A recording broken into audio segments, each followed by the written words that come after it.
Fala, povo lindo! Como é que você tá hoje? A série dos presidentes do Brasil continua e o presidente da vez é o Campos Salles e a gente vai ver logo de cara que de bobo ele não tem nada. Bobo sou eu, que vai pedir pra você dar um voto de confiança e já deixar o like durante a vinheta.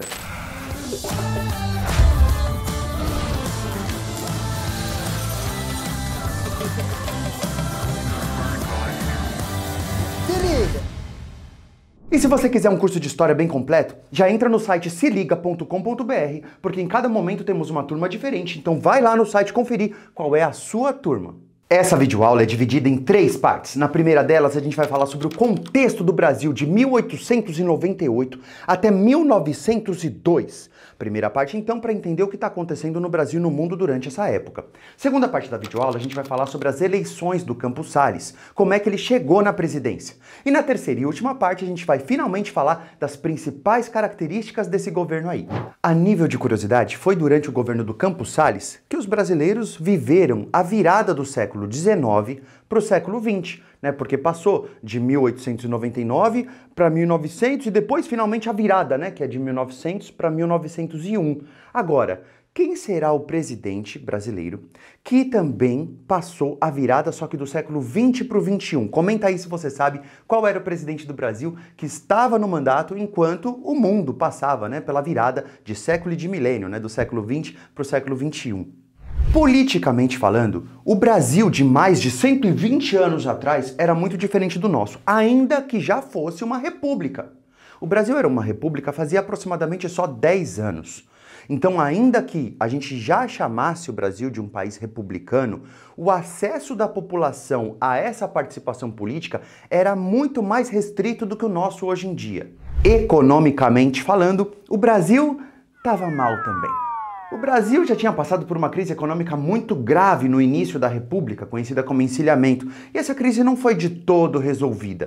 Então, o Brasil estava tentando ao máximo vender mais produtos para os outros países para tentar equilibrar sua balança comercial. Por conveniência, foi nessa época que o Brasil começou a extrair e vender borracha lá da região norte do país. Mas a vida não é um morango.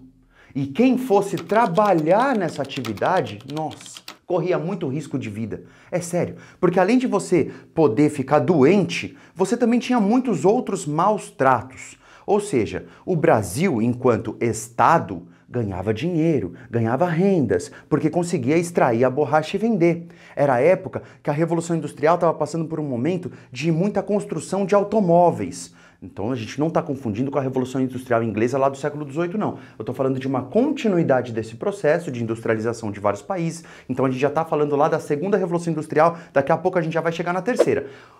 De forma geral, o Brasil vai conseguir ganhar bastante dinheiro com essa extração de borracha, mas os trabalhadores que de fato estavam na linha de frente dessa operação, essa galera não necessariamente se deu bem, igual o Estado brasileiro. Isso para não falar da questão ecológica.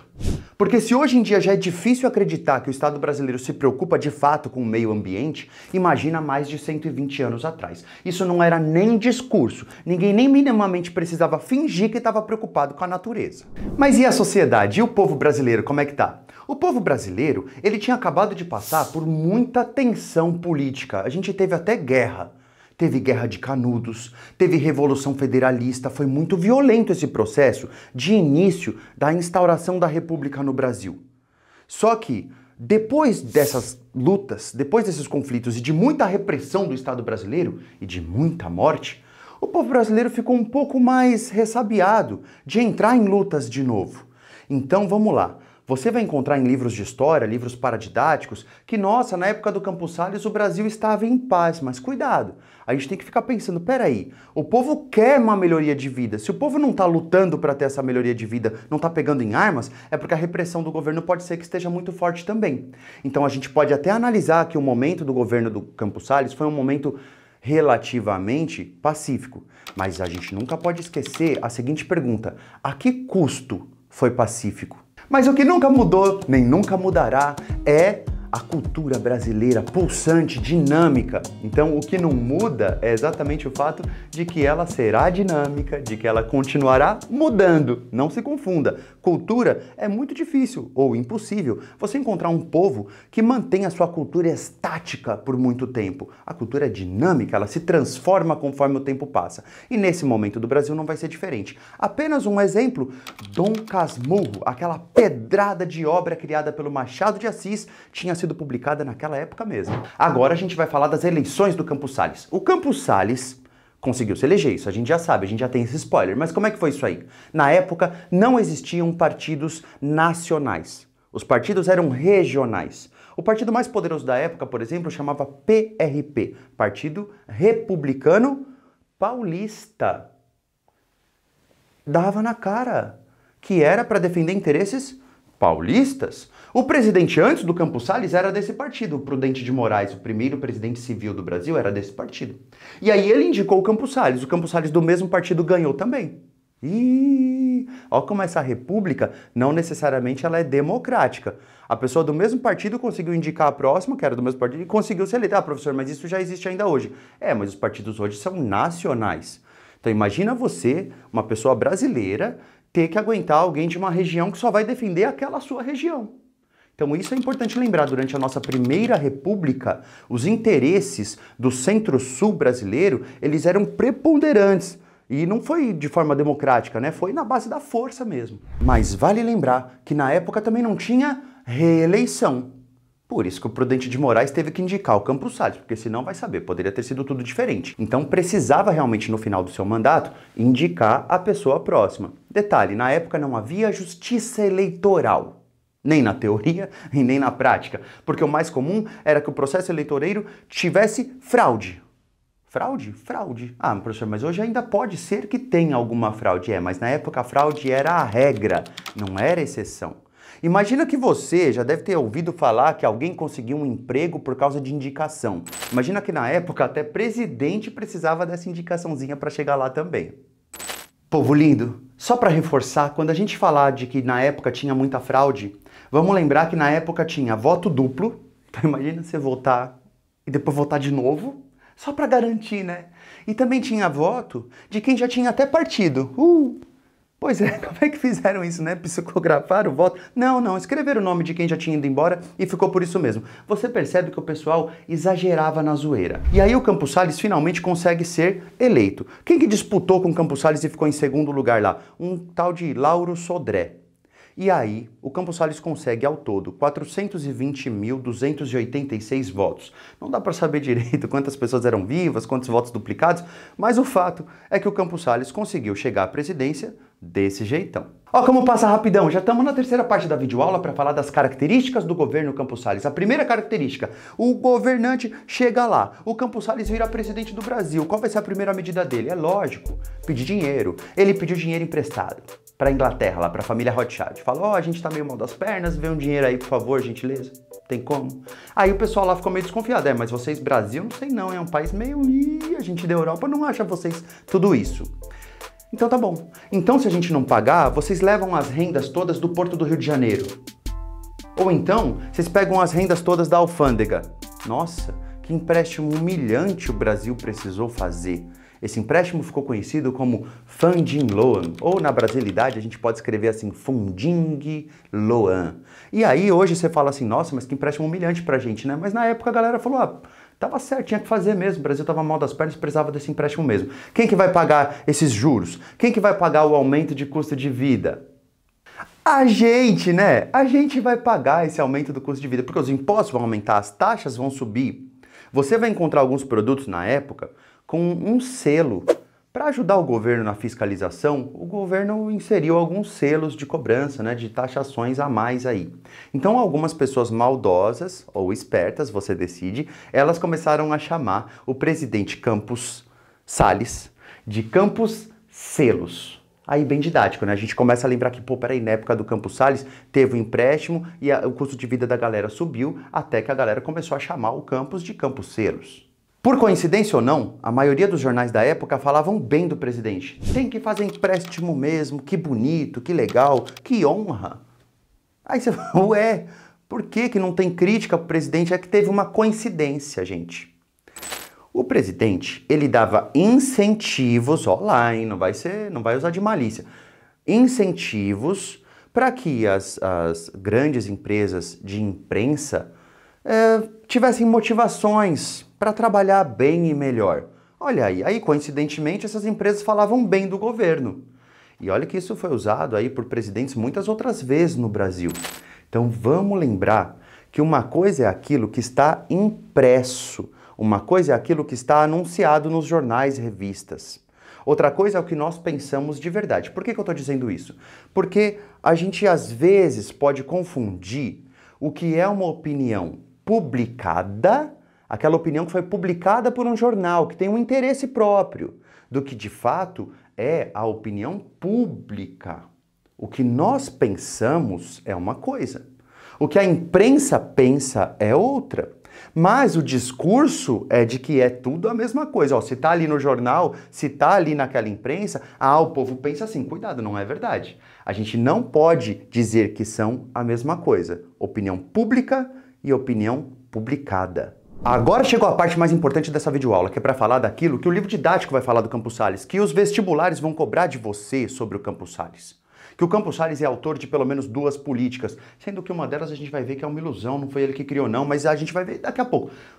Vamos falar da primeira política, essa sim criada pelo Campos Salles. Não é que exatamente que ele criou, mas ele solidificou, ele sedimentou, ele institucionalizou o que a gente vai chamar de política dos governadores.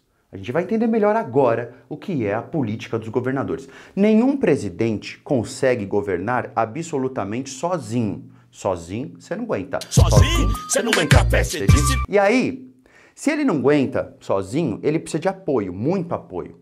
Então o Brasil, numa república, a República Brasileira, presidencialista como ela é, ainda assim, os presidentes que são os chefes do executivo, eles precisam também de apoio de todo o poder legislativo, de todo o apoio judiciário. E como é que o Campos Salles e os presidentes a partir dele vão fazer? Então essa política do Campos Salles continua, tá? Por isso que é tão importante.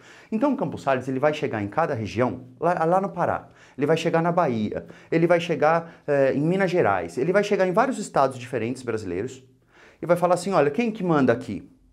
Vocês que lutem, elite local, luta entre vocês aí. Eu quero saber quem é o mais forte entre vocês. Quem que eu vou chamar de coronel aqui?